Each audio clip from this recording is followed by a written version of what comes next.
Así, que lugares había para socializar un pouco cos veciños ou para relacionarnos un pouco cos veciños? Cos veciños xa se relacionaba a xente porque andaba moito máis fora.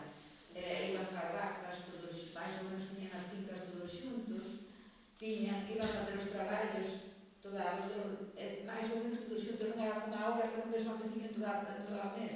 Había máis rapaces nas casas tamén antes, nas aldeas. Había máis unión entre os veciños. Nunha parroquia, nesta aldea había 7 ou 8 rapaces ou 10, entón xogaban uns cos outros.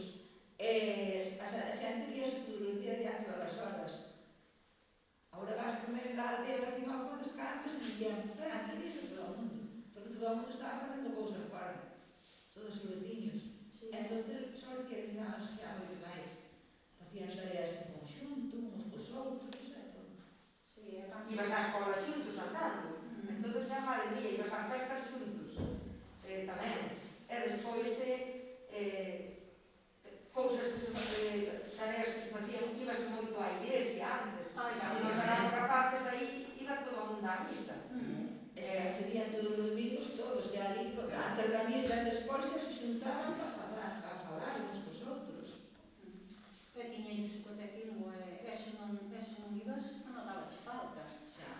Non é como agora que non van a misa ni nada. Había moitas máis celebracións, había o Domingo de Ramos, había cando facían as comunións, había un montón de celebracións que xa se xuntabas para cantar na iglesia, para arreglala, eso todo porque desapareceu do outro xeito.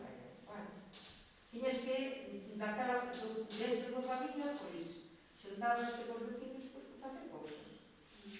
Traballábase moito máis tamén en conxunto, porque eu acórdome, por exemplo, cando era a época das matas, ibas para casa dun, xa medio porco xa iba nesa mata, e despois a semana seguinte para casa doutro, e íbamos botar un mes e medio de matas, todo o mes, pois indo para casa dun, primeiro mataron, despois alaron, recogían o seu líquido, despois, entón, o que eran os traballos do campo e da casa, implicaba tamén aos veciños. E ao final a tua familia non era só na tua casa, era o vecindario, porque todos traballaban xuntos para botar as patacas, para fazer unha cousa, fazer outra, para mallar o trigo. No carnaval, botabas unha semana de festa, por os carnavales botabas unha semana de festa.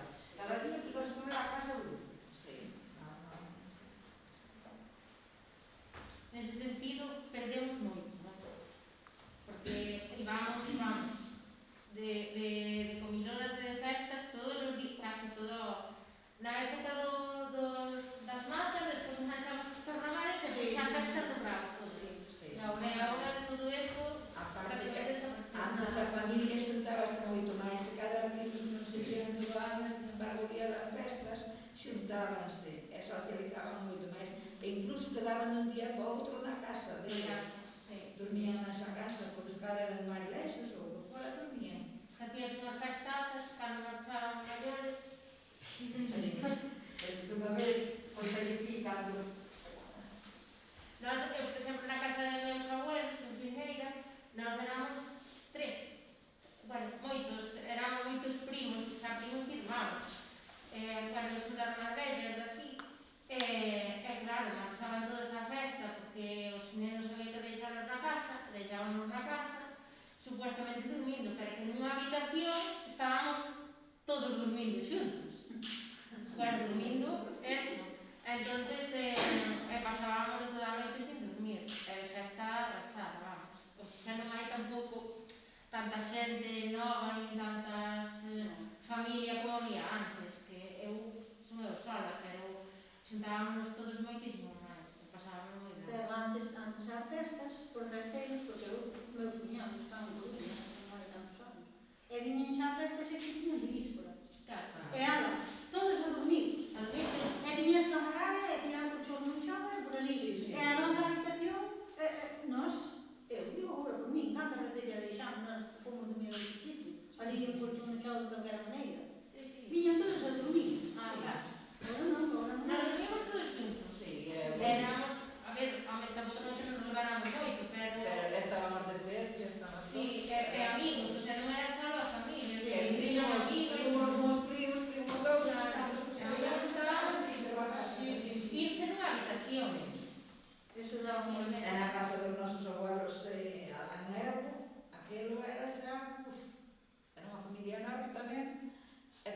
xuntaban moita deles.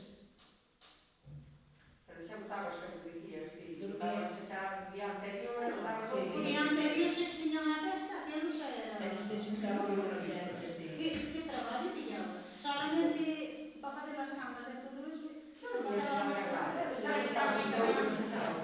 Era un pouco xa, Sí, moito sí, claro, sí, normalmente. é no sofá, é no lío, Sí. pero daba moito traballo. Ese traballo que non pasaba A muller. ás mulleres, sí. Todo o día cociñando, Cociñando para... todo o día. Porque Mira, despois non é como agora que agora pois xa se perdeu moito esa costumbre, pero eu acordome con a miña eran 7 ou 8 platos de comida, 7 ou 8 postres, Sí, e sí, botabas sí. todo o día ali sentado comendo, e todo eso había que facer. E non eran 10 personas como somos agora no eu meu caso, cando me casei, na casa de meus sogros, xuntábanse 40 personas a comer. E non era un primeiro e un No, segundo, no. E non era un primeiro e un segundo, ben. Aquilo botabas, bueno, horas. horas, sempre para facer os postres xa 2 días antes, porque facíanse todos na casa, e, bueno, e botábamos ali, bueno, Sí, e despois fregar a louza toda, recoller todo, e todo, pero era así. Pero, bueno, a xente se socializaba moito máis. As casas sentaban a mediodía, non se levantaban hasta a hora de cenar, e se viñan outra vez. E cenábase, e despois volvíase para o día siguiente. pero antes comíase máis que agora, non é? Como agora faces a comida toda e mitad se che queda, porque agora faz 2 ou 3 platos e o outro se che queda todo. Pero Antes non, porque antes había fame. Claro. E a comida que faz agora, o día da festa, come calquera día da semana. Pero antes non. Pero antes Entonces- estaba esperando que chegara o día da festa para comer unha carne de vaca. É Ahora máis come calquera día. Ou pan de trigo. Ou sí, pan de trigo xa non me acordo. Bueno, Non me acordo a comer pan de broa. Pero pan de trigo, claro, tamén. Sí, que antes eu na miña casa, que éramos 8, miña nai cocía todos os viernes. E facía unha petada para cada día. Bueno, eran enormes. Era un bocado grande, si non É. eu ter na casa non me acordo perfectamente. E guardábase, logo non era como agora que non petada se colle valor. Pero guardábase porque era fariña natural, Sí, sí, sí. era con masa madre, con fermento, Mm. entonces ese pan guardábase. E facía unhas empanadas de chourizo e torrer, non sei, e facía os bolos con muñecos para todos, o día que